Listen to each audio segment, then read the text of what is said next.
I'm 29, and until 6 weeks ago, I truly thought I had a solid relationship with my parents. I mean, we've always been close, doing the typical family stuff, and I always felt they were honest with me, almost to a fault. This whole mess started not with an argument, but with an offhand comment from my Aunt Carol at a family birthday dinner. She was talking about how much she missed Grandpa's old cabin up north, the one he built himself, and where we spent every single summer when I was a kid.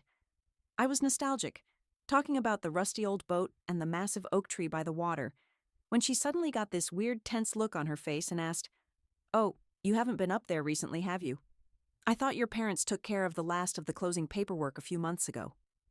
My stomach immediately dropped. I knew exactly what she meant, but it couldn't be right, could it? Grandpa passed away about 18 months ago, and while his will was a bit complicated, he always told me the cabin was going to be mine when he was gone, that he was leaving it to me specifically because I was the only grandchild who actually helped him build and maintain it. I remember the conversation vividly, standing right on the deck he'd just stained, him promising me it was going to be my little sanctuary. I tried to play it cool, but the rest of that dinner was just a blur of anxiety, wondering why my parents would be dealing with any closing paperwork for a property I was supposed to inherit. This was the first hint that the sanctuary of my childhood was already gone, and that my parents had been keeping a massive secret from me for over a year. I tried to call my parents immediately after dinner, but my dad didn't pick up, and my mom just sent a short text saying they were tuckered out and would call tomorrow. I spent the whole night going over old photos and texts, trying to find anything related to Grandpa's will, which my parents had vaguely mentioned was all sorted out months ago. The paranoia was starting to settle in, a heavy, sick feeling in my gut, because I knew my Aunt Carol wasn't the type to spread rumors. She was almost too quiet. I kept picturing the cabin, the smell of pine and lake water, the knotty pine walls, and the fireplace where Grandpa taught me how to lay a fire. And the idea of it being gone, sold to some stranger, was just devastating. The worst part was imagining my parents signing the papers, watching it happen, and just never saying a word to me. The next morning, I drove straight to their house, not even bothering to call first, because I knew if I gave them time, they'd come up with some elaborate, vague excuse. When I walked in, they were having coffee, looking completely normal, and my mom immediately said, "Oh, good, you're here. We were just about to call you." I didn't sit down. I just stood there, holding onto the back of the kitchen chair, and asked them, as calmly as I could manage, to tell me about the sale of the cabin. The silence that followed was deafening, and the way my dad's eyes immediately darted away from mine confirmed every single fear I had. My dad finally cleared his throat and started talking about logistics and paperwork issues, claiming the will was misfiled. But his explanation only made me feel more angry and confused. He kept saying that the lawyer had advised them the transfer to me would be too complicated and would have incurred massive taxes for the estate, which sounded like total nonsense because Grandpa had always planned for this. My mom just kept nodding along, not meeting my eyes, offering me coffee like we were having a normal Sunday chat. I finally snapped, asking them point blank how much they sold the cabin for and why I wasn't even given the chance to buy it or argue the point. That's when the real kicker came out. My dad admitted they hadn't actually inherited the cabin in the traditional sense. Grandpa's original will did leave it to me. But apparently, 6 months before he passed, when he was already really sick and maybe a little confused, my parents had convinced him to sign a new deed of ownership that put them on the property title as co-owners, just to help manage things. They claimed they did it to protect his assets, because they were worried about medical bills, but it felt like a calculated move to snatch it away. They had used that co-ownership status after he died to execute a quick sale without having to go through the lengthy probate process, or more importantly, without telling me anything. The total value, which they grudgingly admitted, was enough to make my head spin. I realized in that moment that they hadn't just sold a piece of property. They had sold my childhood memories and destroyed my trust in them, all while pocketing a huge sum of money.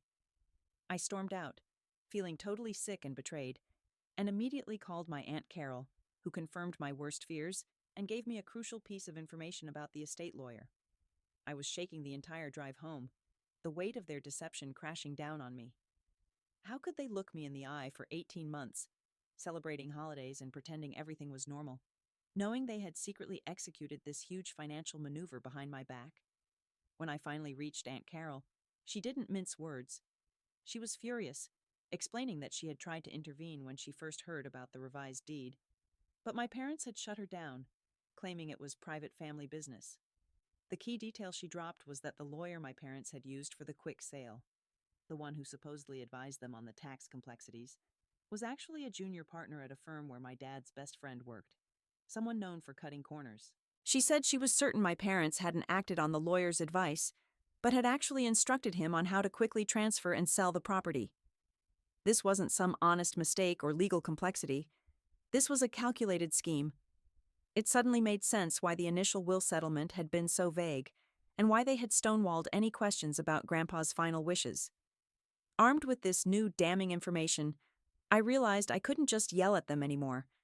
I needed to know exactly where the money went and whether I had any legal recourse, no matter how much it shattered the already fragile image I had of my family.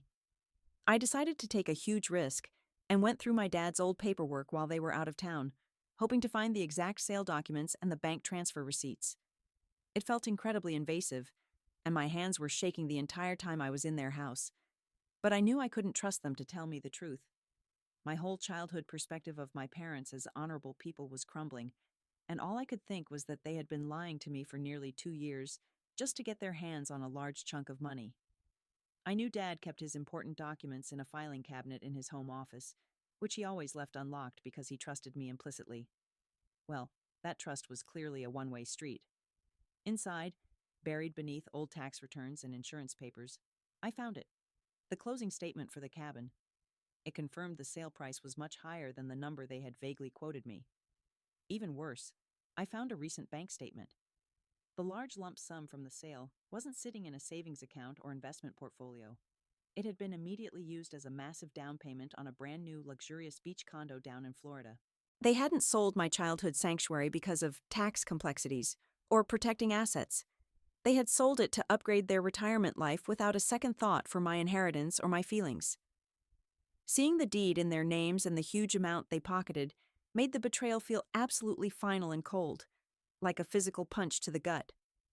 I left their house without touching anything else, the closing statement folded up tightly in my hand, and went to meet a real estate lawyer my friend recommended, ready to see what kind of legal battle I was facing. Sitting in that lawyer's cold, quiet office, explaining how my parents had effectively stolen my inheritance, felt surreal, like I was recounting a plot from a bad movie. The lawyer, a sharp woman named Ms. Chen, looked over the documents I'd brought, the original vague will clauses, the new deed signed shortly before Grandpa died, and the recent closing statement showing the sale price and the subsequent condo purchase. She didn't look surprised, which somehow made it worse. This kind of betrayal wasn't unique. She explained that because they got Grandpa to sign that co-owner deed, it technically made the sale legal, but it definitely wasn't ethical, especially if he was not of sound mind when he signed it. However, the cost of trying to prove undue influence after the fact, especially against family, would be astronomical, and there was no guarantee of winning. She suggested my strongest angle wasn't to fight the sale, but to pursue the promissory estoppel, basically arguing that Grandpa's numerous clear promises to me about the cabin constituted a valid agreement that I relied on. She told me to gather every single piece of evidence I had, every text, every photo, every email, and especially any witness testimony from Aunt Carol or others about Grandpa's long-standing intent to leave the cabin to me. She warned me this would likely destroy my family relationship forever, but she also made it clear that my parents had already done the destroying. I decided to stop avoiding my parents and sent them a short, cold email outlining exactly what I knew and letting them know my next step. I needed them to understand that this wasn't just about money. It was about the deliberate, cruel way they had lied to me and destroyed the legacy my grandpa intended for me. The email was brutal but factual. I mentioned the exact sale price, the fact I knew about the Florida condo down payment, the specific deed manipulation they performed, and the identity of the junior lawyer they used. I ended it by informing them that I had retained Ms. Chen and was preparing a claim based on promissory estoppel and my ability to prove undue influence given Grandpa's fragile health at the time of the deed change. I gave them one chance to settle with me privately, offering to take a reasonable, documented share of the sale profits before I escalated the claim into a full legal battle that would drag their names and reputations through the mud. The response was immediate, but it wasn't the expected apology or negotiation. My mom called me, sobbing and hysterical, not because of what they did, but because of the shame I was bringing to the family by involving lawyers. She kept saying, "We're your parents. How could you do this to us?" It was pure victim blaming and emotional manipulation, making me the villain for challenging their theft. My dad, however, was icy and angry. He sent a reply email later that night, claiming I was being ungrateful for all they had done for me over the years and threatening to cut me off completely if I went through with the lawsuit. He basically admitted they thought they deserved the money more than I did because they worked harder for their retirement. That cold, calculated response hardened my resolve completely. I knew right then that there was no turning back, and that the only family I needed was the one who respected me, which clearly wasn't them. Ms. Chen called me the next morning with an unexpected piece of information that completely changed the dynamics of the situation and gave me a massive upper hand. She sounded almost giddy.